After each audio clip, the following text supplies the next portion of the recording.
I am ready.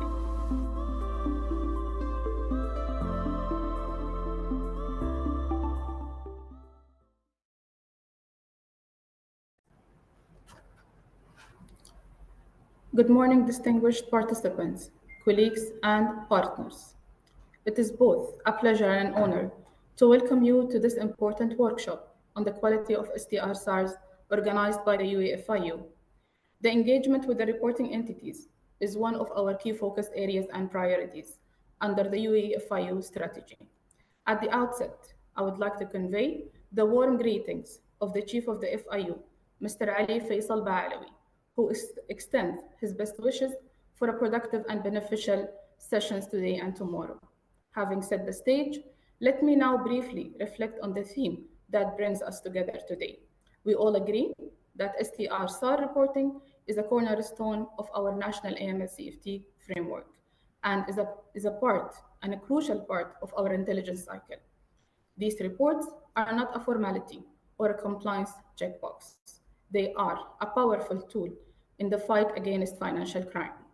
They serve as the initial spark for countless investigations, both domestic and international, and therefore must be timely, well founded, and of the highest possible quality.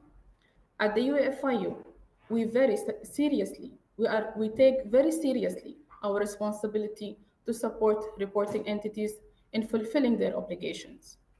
Our vision is not one of one-sided enforcement, but rather a model of sustained engagement, one built on dialogue, feedback and training. This workshop is a clear demonstration of that commitment. Whether you are a bank, a VASP, a law firm, a real estate professional, or a dealer in precious metals and stones, the effectiveness of your STR reporting is directly tied to how robustly your institution is managing its exposure to illicit finance. We often describe the STR as the culmination of a broader institutional process. A report of high quality is the natural outcome of sound financial risk management practices embedded in the organization's culture. Strong CDD and KYC procedures, adequate transaction monitoring systems, both automated and manual, and of course, the ongoing engagement of competent, well-trained teams operating across the three lines of defense. Each of these components plays a critical role in ensuring that red flags are not only detected, but also properly assessed, documented, and escalated. Before we proceed, please allow me to remind you that it's a two-day workshop and we are encouraging you to attend the second session tomorrow, which is a continuation of the agenda.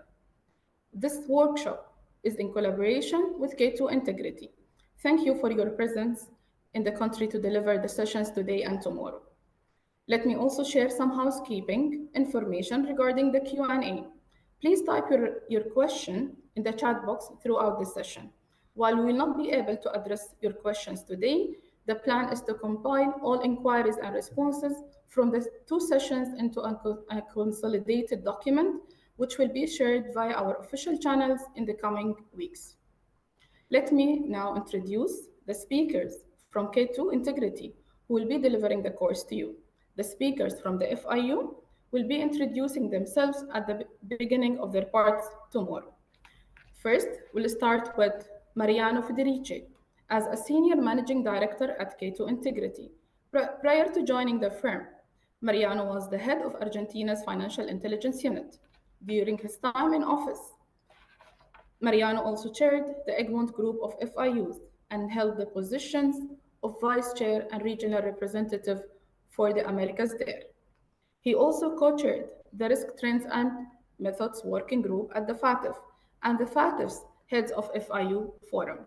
Elias Alfili is a Managing Director at K2 Integrity. Prior to joining the firm, Elias was the Director General of International Cooperation for Mexico's Attorney General's Office. Within the AGO, he served as the Special Assistant to the Attorney General.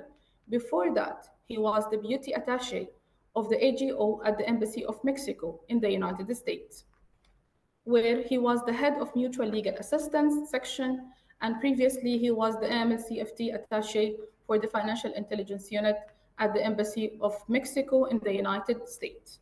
Mariano, I will now turn it to you to begin the workshop, and thank you very much.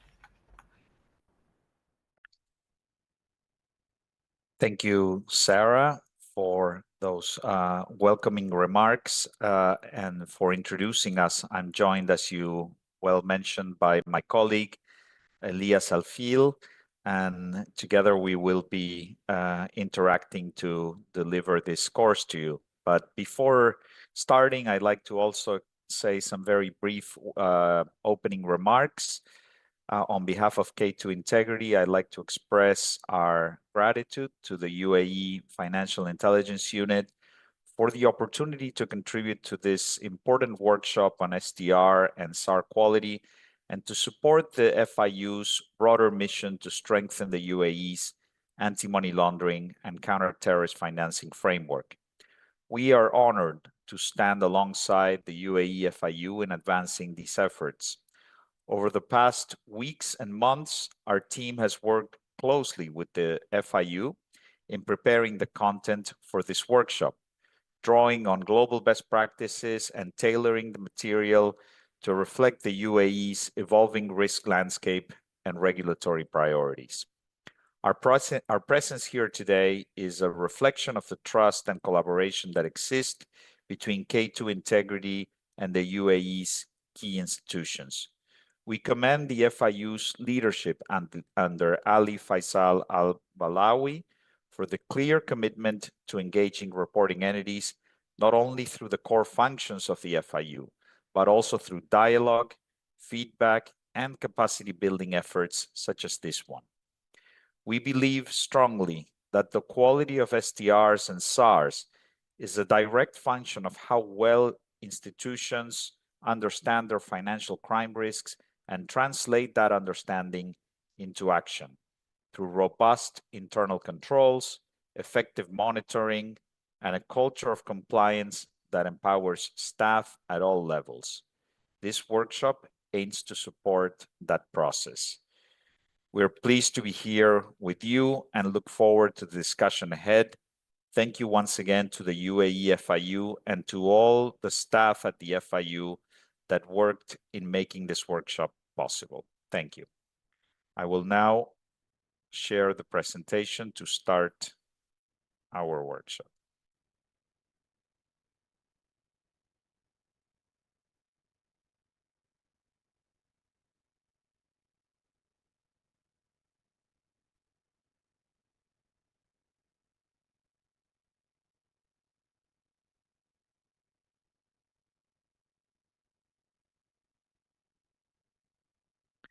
Okay, as Sarah mentioned, we will deliver today the first portion of the for DNFBPs on improving SDR and SAR quality. There will be a continuation of this course tomorrow. So the first part of the agenda will cover an introduction and objectives of the workshop. We will also touch on the basics of money laundering and terrorist financing risk management, and we will tailor this understanding to the DNFBP sectors in particular. We will touch on the issue of identification of suspicious transactions and transaction monitoring methods, and then dive into the challenges related with the timing of alert reviews and STR and SAR filings. We will then look at the definition and meaning of suspicious transaction under UAE legislation, and then go into the aspects of the structure and content of the STR and SAR. We will look in detail at the structure and content also of replying to requests for either information and instructions.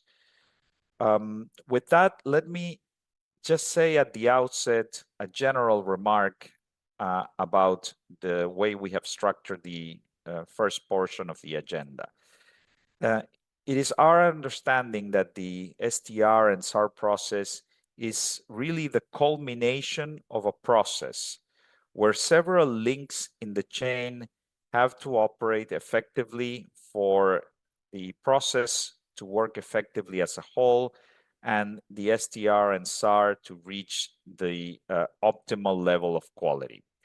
That process begins with the understanding of risks, the identification, evaluation, and comprehension of the risks that the country, the sector in which you're operating, and your organization itself are exposed to.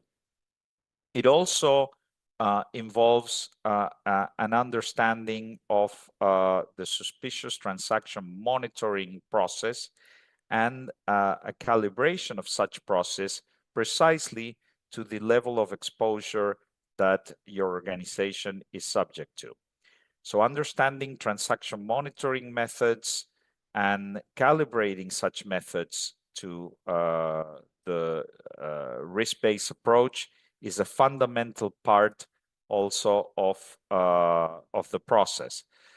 It also involves having adequate staff capable of and well-trained to review the alerts, conduct necessary investigations, and process the STR and SAR filing. So finally, when we get to the understanding of how the STR should look like to be of optimal quality, we should have a clear understanding that to achieve the optimal level of quality, all of those prior stages in the process must have worked effectively. And that is the reason why we want to cover those aspects in this course and make sure that you have a clear understanding of them. So let's start. We'll talk now about basics of money laundering and terrorist financing risk management. So the understanding of risks is established as a cornerstone, a pillar of the anti-money laundering and counter-terrorist financing regimes.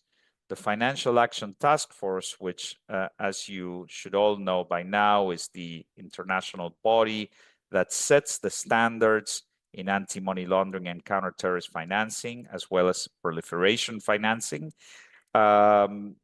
sets it very clear as recommendation 1, the need for jurisdictions, regulators, and financial institutions, VASPs, and DNFBPs to have a clear understanding of the risks. So FATF provides a minimum framework for risk management, particularly the customer due diligence process and the monitoring of transactions at the NFBPs. At a minimum, the recommendations establish that the NFBPs must verify the identity and know who they're operating with, know who their customers are. The requirements under FATF standards also include conducting certain levels of screening. For example, screening for politically exposed persons, or otherwise known as PEPs, screening for sanctioned individuals and entities that may be linked to suspicious transaction reporting. And to conduct such processes, many organizations may use automated systems by contracting also the screening processes through different vendors that provide the lists. While large DNFBPs may use automated processes for compliance, implementation intensity may differ based on country risk exposure identified through the risk assessments, and also may differ from organization to organization based on the nature and size of each of the businesses. The standards differ for each DNFBP based on the business model and also on the inherent risk exposure, and business risk assessments may also influence the different type of investment considerations that each organization will make to manage the risks. With lower risk businesses potentially having less modern monitoring tools than higher risk businesses, which should be investing in more sophisticated and automated processes.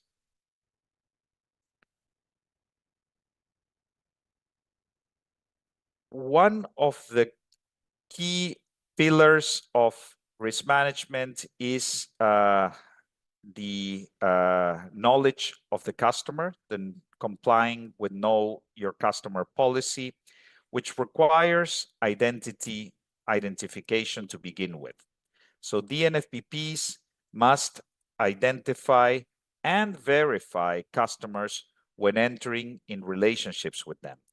This is typically done through identity documents, and now, and particularly since after the pandemic, through electronic verification methods, depending on the jurisdiction. In many jurisdictions, digital IDs have also become a very customary and recurrent use for customer identification.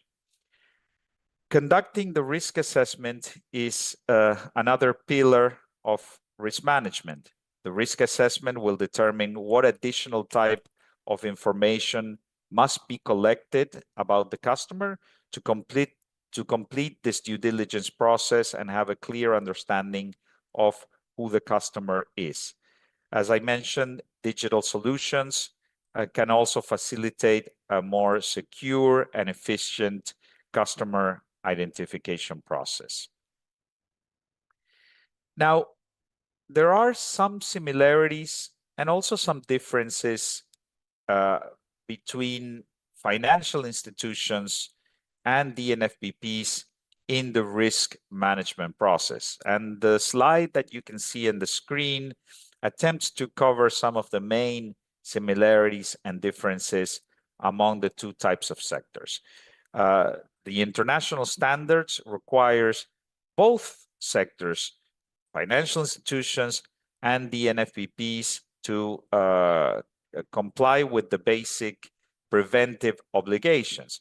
But there are some similarities. For example, both of them are required to apply a risk-based approach. Both of them are required to conduct customer due diligence that we have been speaking about, to have a clear understanding of who the customer is and know and implement the Know Your Customer or KYC policies. Both of them, both sectors, are also required to keep records and to comply with reporting obligations, including the reporting of suspicious transactions or activities. They're both required to have and implement internal controls, particularly auditing controls, and to comply with training requirements, have adequately trained staff at all different levels of the institution. Suspicious transaction or suspicious activity reporting is also a similarity among both sectors. And of course, both sectors are evaluated under FATF standards. Now, in the new version of the standards, this evaluation is conducted and documented separately from each other. Now, there are differences among FIs, financial institutions, and the DNFBPs, designated non-financial businesses and professions.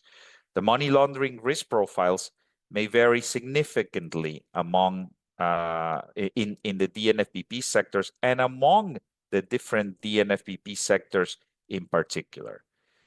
The level of compliance culture tends to be lower in the DNFBP sectors. That is natural because financial institutions have been accustomed to risk management practices and compliance for much longer than the DNFBPs. In some cases, some DNFBP sectors may be new to the compliance obligations and may still be in a process of construction or building of such compliance culture. Transaction monitoring is also different at DNFBPs. In most DNFBP sectors, it is usually only a manual process, whereas in financial institutions, it is typically always automated. Now, in some DNFBP sectors, particularly larger organizations or institutions that operate more closely to what a financial institution may be considered, for example, casinos, the transaction monitoring process may also be fully automated. Digital transformation, which is now a very important trend at financial institutions, may not be as deep in DNFBPs. Some DNFBP sectors may still be catching up with digital transformations. And sanction screening may also be less robust at DNFBPs with less technology incorporated to conduct the process and more manual processes being implemented. There may also be significant corporate governance differences at DNFBP sectors. In many DNFBP organizations, there may be less staff or less separation of roles among the staff, sometimes with the compliance officer being the same person conducting also a part of the operations. I will turn now to Elias for some remarks on his behalf. Yes, thank you very much, Mariano. And I think another main difference between financial institutions and the DNFBPs, and this is the FATF is well aware of it. It's just the difference in resources, right? That in many instances happen that financial institutions have much more human resources, financial resources, technical resources.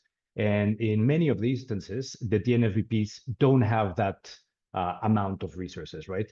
And in this case is where the risk-based approach is even more important for DNFBPs, because DNFBPs will have to manage the compliance programs with the resources that they have available, right? So you will have to do an extra or an additional some sort of risk-based approach assessment to identify where are your highest risks, and then also where are your lowest risks, right? So that you can allocate your limited resources to where you see that the higher risks are present. Excellent point. Yes, thank you very much.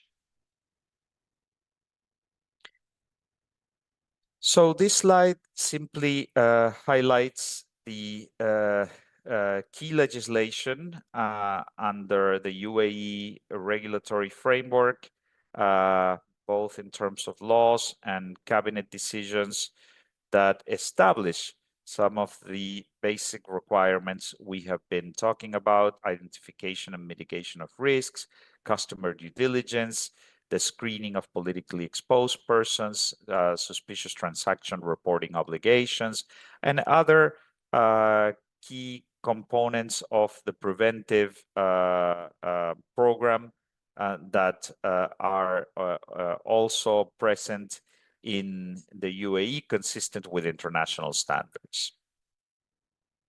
We will now turn to the identification of suspicious transactions.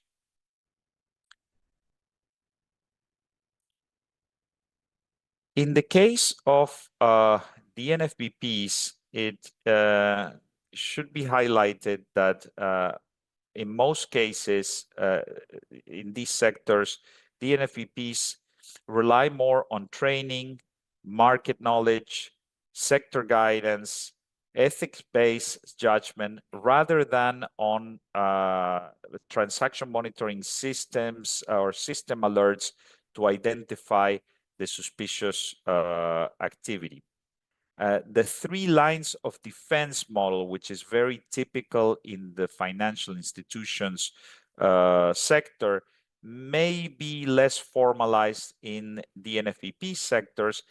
Many of the organizations under these sectors may lack the formal internal referral or escalation protocols for elevating potential STRs or SARS as a result of the lack of resources that Elias was precisely referring to. Another limitation is seen in the DNFBP sector connected with oversight. Most DNFBPs may lack the internal audit function. Oversight may typically come either directly from the regulators or the FIU, or there may be independent review of AML processes, although this is typically uncommon unless required by the local regulation. The DNFEPs rarely have separations between the compliance function unless part of a larger or perhaps international groups. Often it is the case that the same individual that serves as the front line holding the relationship with the client will also be in charge of compliance or acting as the compliance contact at the organization. Let's talk now about the different methods implemented for conducting transaction monitoring.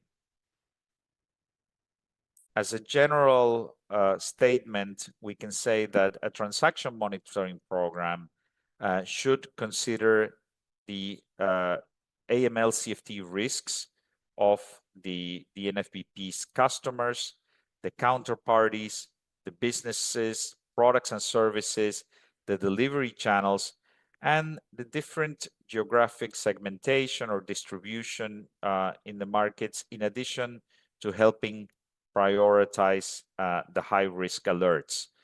The DNFBPs should be adopting monitoring processes and procedures commensurate with the size and nature of the business in which they're operating and the risks that are posed by their customer base.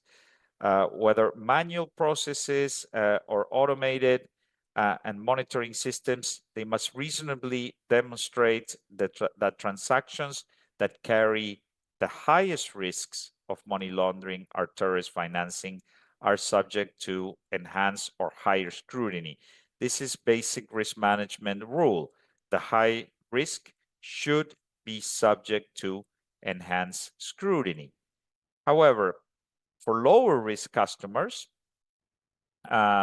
when the lower risk is proven, DNFBPs may consider monitoring and reviewing transactions at a reduced level of frequency. And note the difference. In the high risk case, it's an obligation to have an enhanced scrutiny, to have an enhanced frequency in risk management practices. In the lower risk, it's a possibility. The standard sets it as a may consider monitoring and reviewing transactions at a reduced frequency. The regulatory framework in the UAE also allows for this articulation of controls based on the different level of risks. Now, as we said, in the DNFBP sector, it is typical that transaction monitoring systems be manual. The type and frequency of reviews that may result from reports should be commensurate with the risk profile of the organization, with the nature, with the size, with the complexity of the operations of the DNFBP itself. There are system-generated reports that are typically used, that typically use currency thresholds to detect unusual activity, and DNFBP's senior employees must or should periodically evaluate the appropriateness of those thresholds or filtering criteria to account for any potential emerging risks, changes in the regulation, or recalibration that may be necessary given new identification of trends or patterns of suspicion that the organization may have acquired. DNFBPs should be alert that complex and evolving financial crime risks can undermine the manual monitoring systems, and that's why such manual monitoring systems should also be independently reviewed for reasonable filtering criteria and adjustment of such criteria from time to time. At least on an annual basis, the recommendation is for systems to be reviewed to account for any potential emerging risk, changes in the regulation, or new adjustments that may be required. As we said, in some DNFBP organizations, there may be automated transaction monitoring systems implemented. They tend to be rare in the DNFBP sectors, but there are some organizations that may be implementing them. They can cover multiple transaction types and use different rules to identify potentially suspicious activity. So automated transaction monitoring systems require the establishment of parameters, but after such parameters and filters have been developed, they should also be reviewed before implementation to identify any potential gaps in coverage and to address potential financial crime schemes. Again, periodic testing is also recommended once the system has been established. The NFVPs should review and test their capabilities and should review the thresholds and parameters periodically to also account to potential emerging risks, changes in the risk profile, or changes in the regulation. An annual program review is recommended to account for changes in procedures, laws, regulations, and also to incorporate new best practices that may be identified elsewhere in the sector.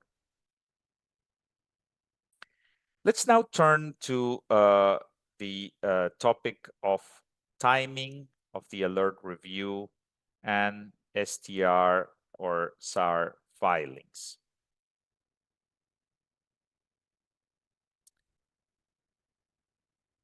So as a general consideration, we can say that the alert management systems are fundamental to safeguarding the financial integrity of the organizations, of the different DNFBP actors that operate in the system. They're also very important to assist law enforcement in identifying criminal activity and to satisfying regulatory expectations for timely reporting. Now, the processes of alert reviewing have to be adequately staffed. They also have to be free of bottlenecks, including containing a process for expediting filing of urgent reports. The alerts of the system include the automated monitoring alerts, any potential employee referrals concerning alerts that may be generated, and also the law enforcement requests.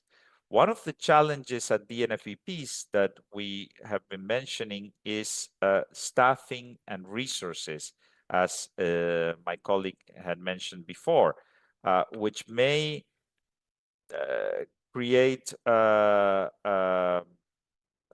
potential constraints for processing alerts or for duly identifying suspicions within the alert process. But it is important that the organization considers the need to having well-trained staff to manage the alert process and review the process periodically as needed.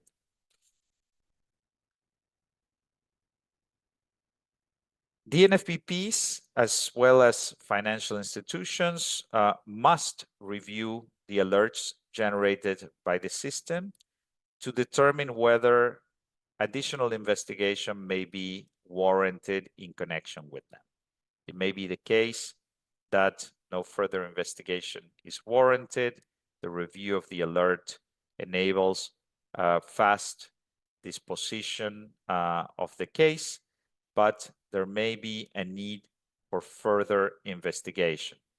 The underlying basis for the determination as to whether the alert will be dispositioned or elevated for further investigation should be documented according to the investigation procedures, which should also be consistent with regulatory requirements. It is typically the responsibility of what in the financial institutions world would be called the second line of defense, but what in the DNFPP sector should nevertheless be the compliance function, the compliance officer or the money laundering reporting officer, to review, to scrutinize, to study the records, and to receive data concerning with suspicious transactions or activities. Now, where the facts available at the alert review stage are sufficient to warrant an STR or SAR filing immediately without the need for further investigation, such decision must be reported without delay. And this is clear in the guidance that has been issued for DNFPPs. Elias? Yes, thank you, Mariano. And here, when I see the timely reporting, I would like to bring two concepts together, right? Which is the transaction monitoring with the reporting of the STRs. One of the main purposes of transaction monitoring is to have a clear picture of the behavior of the customer across time, right? To understand what is normal and what is not normal, and what transactions sort of fall outside of the customer's transactional behavior. But more than a picture, and we're talking about time, I like to think of transaction monitoring systems or framework more like a movie, right? Where you can rewind that movie and look at the previous transactions of a customer, so you can better detect that unusual activity, which should be, then transmitted in an STR when you have found suspicion enough and it's warranted for the STR. Thank you. Back to you, Mariano. Perfect. Thank you, Elias. Very clear. It should be a flow rather than a static picture of it, and enable lookbacks eventually if required. Now, we said there may be cases where there is no need for further investigation. The alert is archived or dispositioned. There may be cases where there's no need for further investigation, but because the suspicion is very clear from the outset, and so the report should be filed without delay.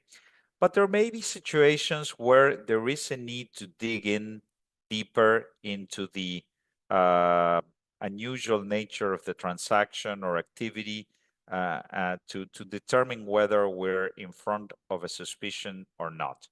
In such cases, the compliance officer, in the case of the DNFPPs, must conduct and complete, at least at a preliminary level, an investigation of the alerted activity. The results of such investigation, of the research and analysis performed, should be documented, and this a decision as to whether the STR or SAR should be filed should also be made and duly documented as well. For such purposes, it is important that DNFPPs establish clear and well-documented policies, and procedures, and that the staff is duly trained to implement programs pertaining to the identification, the investigation, and the internal reporting of SARs or STRs, including, remember, not only fully conducted and processed transactions or activities, but also attempted transactions or activities that may need to be investigated and potentially also even reported. In the process of investigation, there may be a need to go back and forth with the customer through a request for information process or RFI process. Now, it's important that this process not delay the timely submission of recommendations with respect as to whether the STR or SAR should be filed or not. There may be situations where the customer is not responding to emails or to phone calls for additional information. It is fine to provide a reasonable time to respond, but after a certain period of time has elapsed, the decision as to whether to report or not should be made. And the NFVPs should define the reasonable RFI, request for information timeframe, to allow the customer to respond to such queries, maintaining also the obligation to report within regulatory timeframes. Elias, you wanted to comment on this? No? Okay. There may be situations that require immediate attention, and this includes suspicious activity, for example, that are ongoing, that are part of a money laundering scheme. For example, also suspicious activity that may have been highlighted, indicated by law enforcement, or for example, also transactions that may be related to terrorism financing. These urgent cases or cases requiring immediate attention should be treated differently and should be subject to a more expedited type of review, as we will see in just a second. There may be situations where there is a continuous suspicious activity. For example, suspicious activity that is connected to a previously reported STR or SAR, where there is a scheme in place that the reporting entity determines suspicious transactions being identified on an ongoing basis. In this case, the compliance officer must review any new activity involving previously reported STRs or SARs connected with the subject, and where such review uncovers this type of continuous suspicious activity, the DNFPP must file an AIF or AIFT in the case of financing of terrorism in an expedited manner as well, pursuant to guidance and regulations.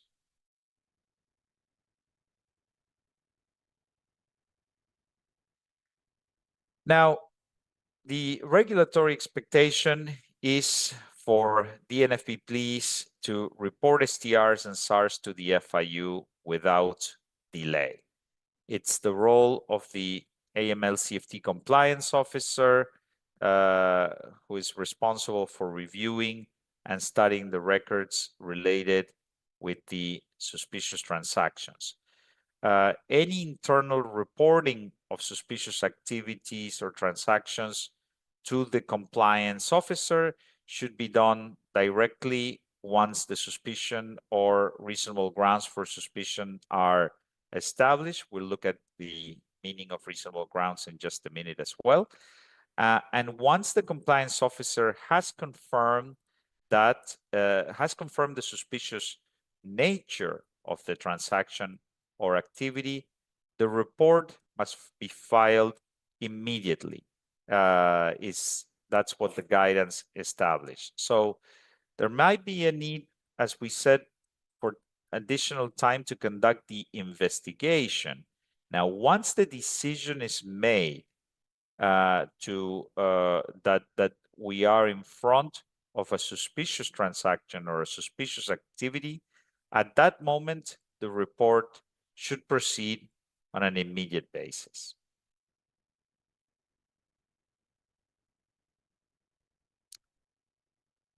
In the case for escalation for expedited review, we talked about those cases, urgent cases, cases requiring immediate attention.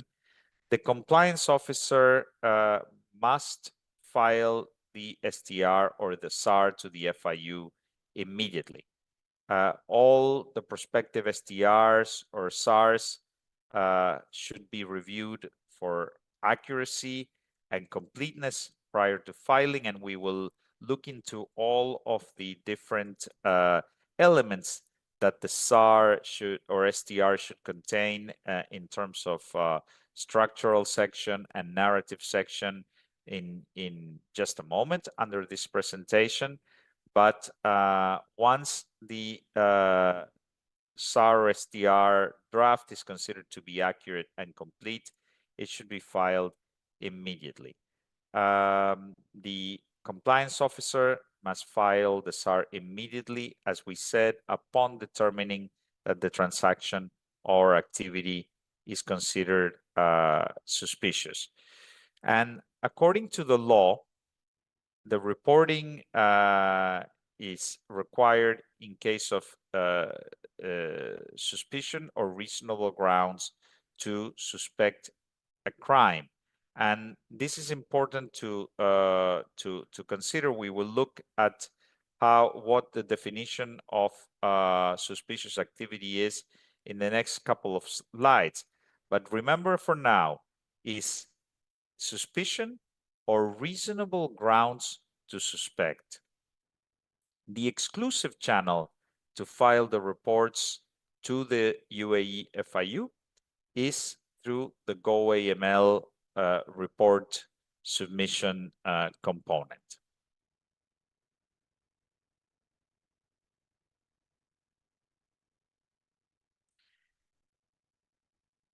So we have been talking about STRs, and although the law uses the term STRs to mean both suspicious transaction and activity, the guidance that has been issued to DNFBPs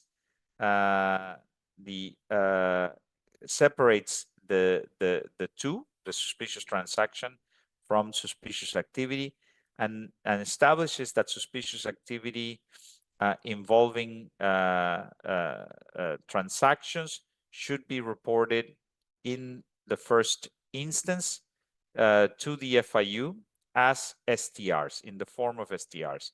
Suspicious activity that does not involve transactions, on the other hand, should be reported in the first instance to the FIU as suspicious activity reports or SARs. There are examples of scenarios that warrant the SAR filing. For example, they may include customer that is subject to material or adverse media, where the customer alerts a positive match with a sanctions individual or a sanctions entity, where the prospective customer acts in a manner that is suspicious when opening the account. For example, refusing to answer questions in the process of account opening, or providing false information or counterfeit documentation that generates suspicion as well.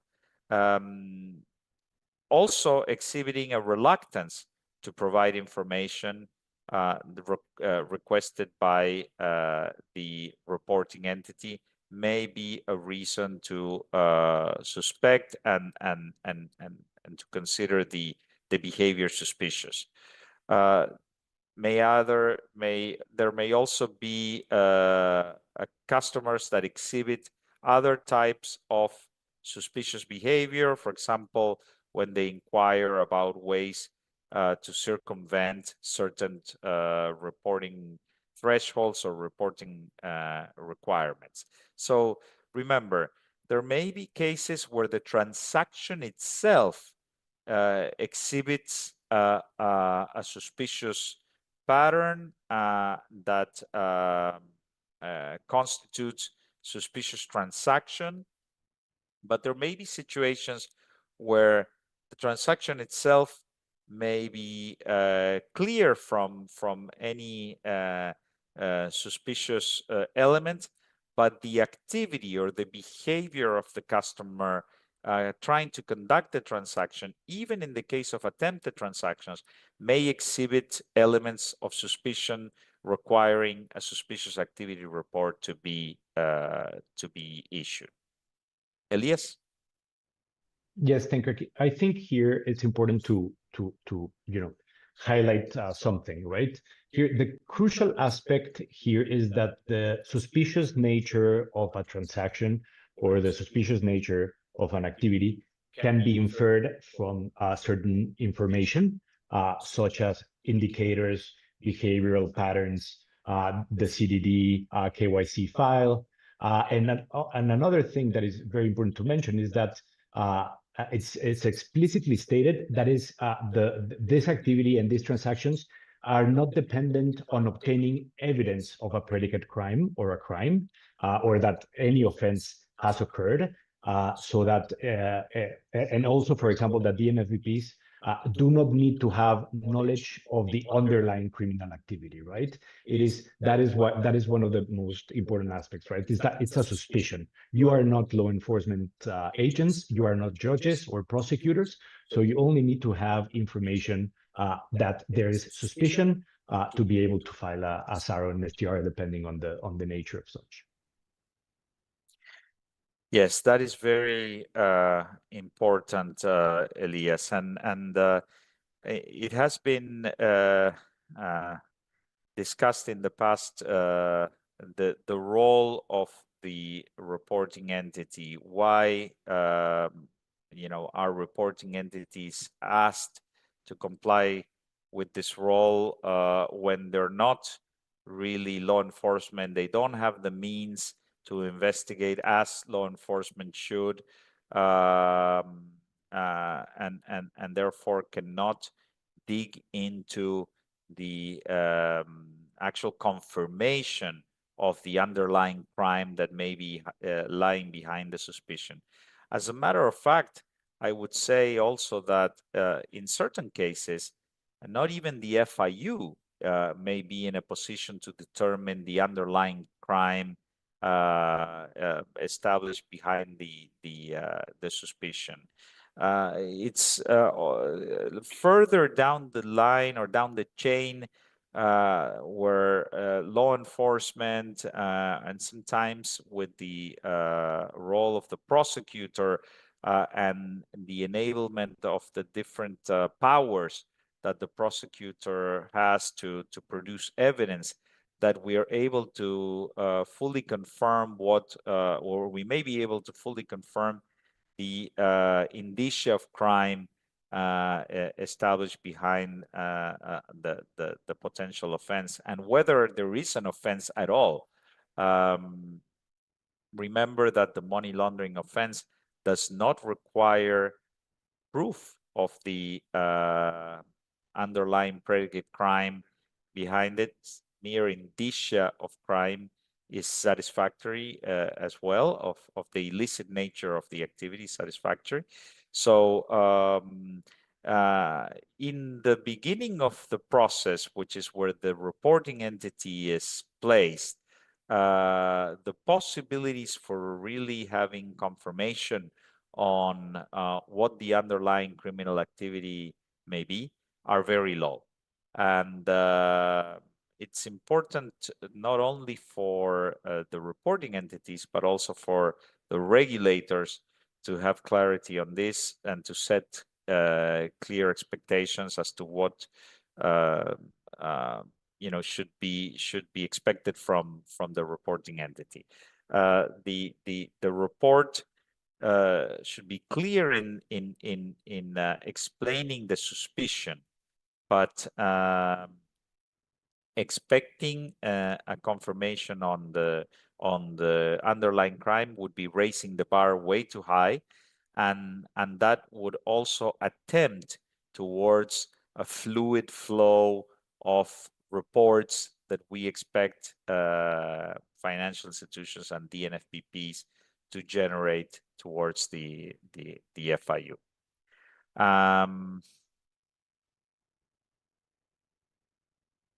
Now, it should be clarified that in the case of the UAE, reporting suspicious transactions or suspicious activities without delay is a mandatory requirement, and that failure to file such reports without delay, whether such failure may be considered to be intentionally or by gross negligence, constitutes in the jurisdiction a federal crime.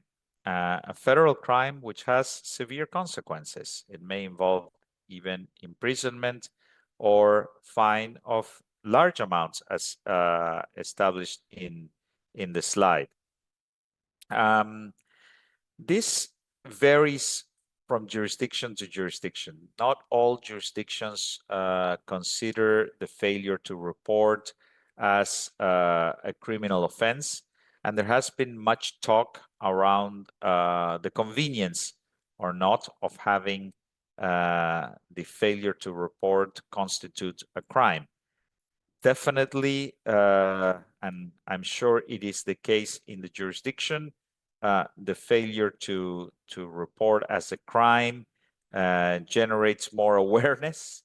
It fosters a more rapid development and establishment of a compliance culture, and perhaps greater attention and commitment to the obligation to report.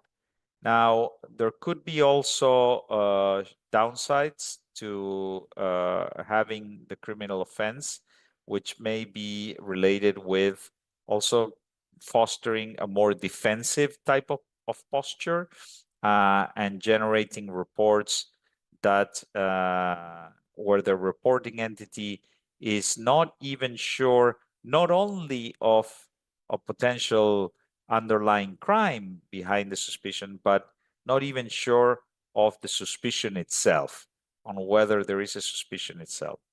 As we will see tomorrow when we cover the defensive reporting obligation, this is also not considered a good practice. So reporting a suspicious transaction, in reporting a suspicious transaction, the DNFBP should have reached a clear understanding that there is indeed a suspicion behind the transaction or the activity. Be sure that there is a suspicious nature behind the report, and explain such suspicion in the report itself for the FIU to be able to investigate the leads that the report provides. Elias?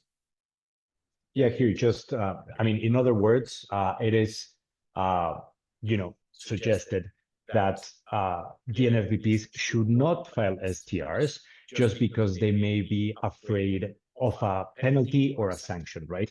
Because that makes the entire work of the FIU much more complicated, right? It's like finding a needle in a haystack, right? If you are submitting a lot of STRs without the suspicions and without actual grounds for suspicious, that just floods the gates, and then the FIU has a very a more difficult task ahead of them in actually identifying what are the actual activity that is relevant for their analysis, and then the submission or the dissemination to the appropriate authorities for actual investigation. Absolutely. I don't want to anticipate coverage of what we will discuss tomorrow, but also there have been identified instances where reporting entities have filed reports upon receiving requests